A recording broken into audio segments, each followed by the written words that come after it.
Imagine standing on the porch of the home you grew up in, a sprawling $1.2 million estate, holding a legal document that will render your own father homeless by sunset.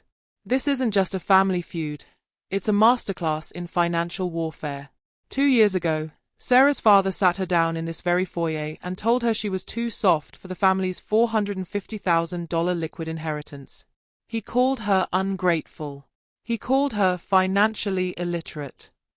Then, he signed a will that stripped her of every cent, leaving the cash to his new business venture and the house to a holding company.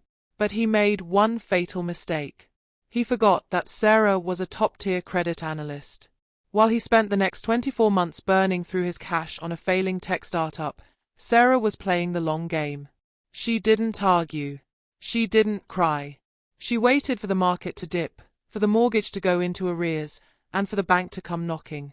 Today, the locks are being changed. The man who said she didn't deserve a dime is about to find out what happens when the soft daughter becomes his new landlord.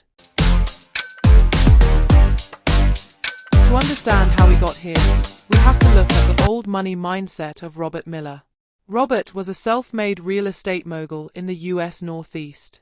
To the community, he was a pillar of success. To Sarah, he was a gatekeeper. The Millers lived in a 6,000-square-foot mansion that symbolized their status. Sarah grew up seeing wealth as a tool for control. When her mother passed away, a $450,000 life insurance policy was intended for Sarah's future. In the U.S., inheritance is often seen as a birthright, but legally, it's a minefield. The father, Robert, believed in tough love to an abusive degree. He viewed wealth as a reward for ruthlessness. The daughter, Sarah, quietly educated. While her father shouted about hustle culture, Sarah was studying debt-to-income ratios and distressed asset acquisition. The tension peaked during a 2024 Thanksgiving dinner. Robert announced he was reinvesting Sarah's intended $450,000 inheritance into his new legacy tech firm. He told her, "You wouldn't know how to multiply this money. You'd just spend it. I'm doing you a favor by keeping it."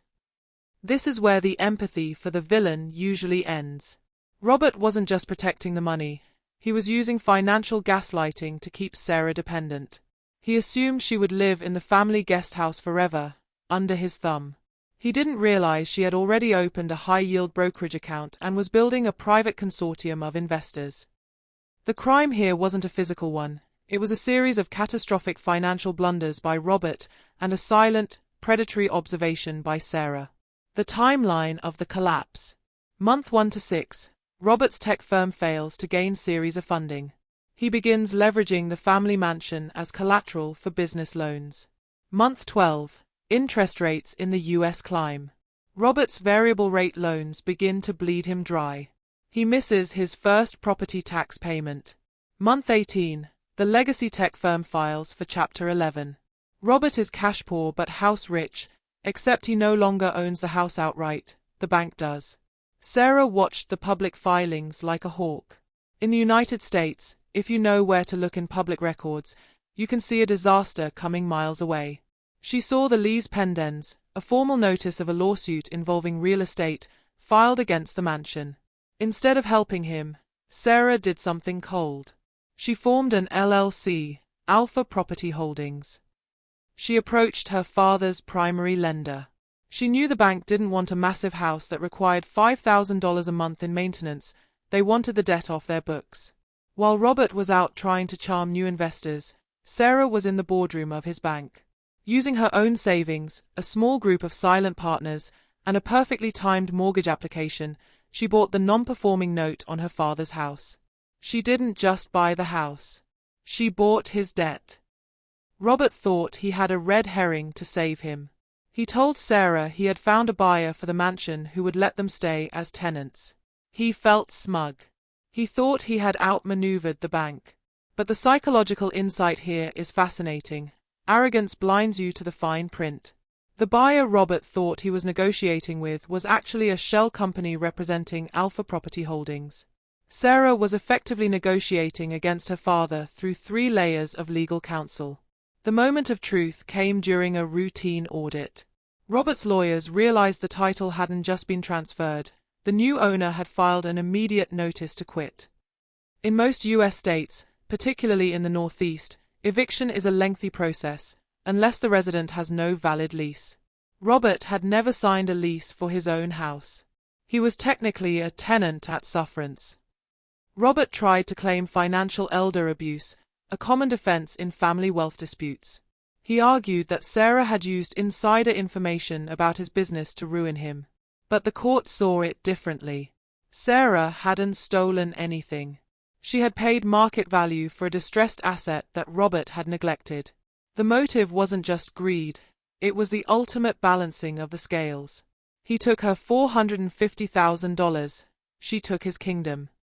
The trial wasn't in a criminal court, but in the Court of Housing and Urban Development. Robert sat across from his daughter in a cold, fluorescent-lit hearing room. His attorney argued that a daughter has a moral obligation to her father. Sarah's attorney simply held up the video of the Thanksgiving dinner, recorded on a smartphone, where Robert laughed and said, "Sarah, you don't deserve a cent of this family's legacy because you don't understand how the world works." The judge's verdict was swift. In the eyes of the law, the deed was valid. The purchase was arm's length. Sarah was the owner. Robert was an occupant with zero equity left. The verdict: eviction granted. 30 days to vacate. The community was stunned. The Golden Girl had turned into a shark. But among the finance community, the sentiment was different. She had executed a perfect distressed debt acquisition strategy.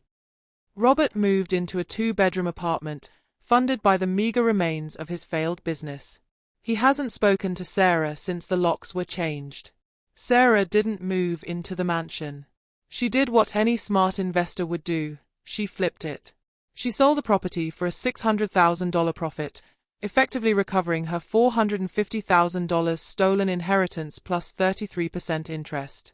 This story serves as a warning about the intergenerational wealth gap and the danger of using inheritance as a weapon.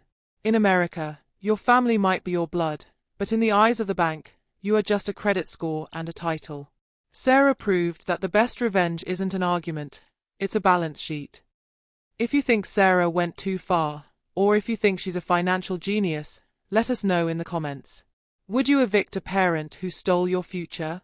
Don't forget to subscribe for more deep dives into the dark side of wealth, real estate, and financial revenge. Hit the bell icon so you never miss a breakdown of how the rich play the game, and how you can win it. Watch for, Mom drained my college fund for my brother, so I bankrupted them.